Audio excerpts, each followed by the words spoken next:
Hej på er! Erik här. Nu har jag fått min espresso.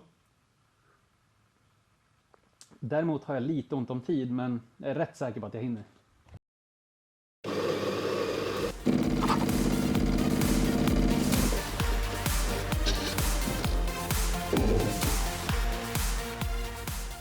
Här konfigurerar jag ett AB-pack som då är ett medelstort aggregat.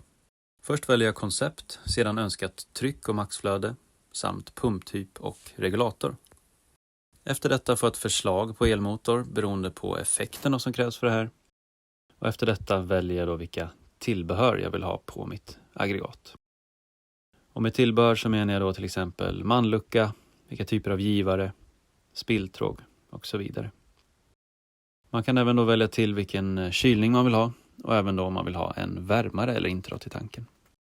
Man kan även välja till att ha ackumulator med direkt på aggregatet och i det här fallet så väljer jag då till att ha elektrisk inkoppling till aggregatet och det menas med att ventiler och givare är färdigkopplade till en plintbox på aggregatet då. Och nu är aggregatet klart och jag får ut fullständig dokumentation som stycklister, hydraulschema och 3D-modeller.